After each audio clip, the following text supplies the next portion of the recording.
అయితే నువ్వు అందుకు చూడు షాక్ లేదు జోక్ కాదు నిజంగా అంటున్నా నేను పెళ్లి చేసుకున్నాక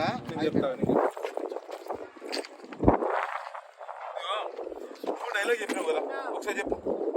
జోక్గా కాదు నిజంగా అంటున్నా. నేను వేరే అబ్బాయిని పెళ్లి నువ్వు ఇట్లున్నావా? ఇటు చూడు, ఇట్లున్నావా? సైడ్ కొను. Gloves of.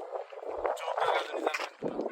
నేను వేరే అబ్బాయిని పెళ్లి చేసుకుని వెళ్ళిపోతే ఏం చేస్తావు అని అంటే వాడు పనులు వరకు ఇటు దుర్రా ఇటు చూసి చంపేస్తా నీ ఆలోచనని కాదు, నిన్ను నీ వాణ్ణి అందరినీ చంపేస్తా. ఎందుకంటే ఈ జన్మకు నువ్వు నా సొంతం.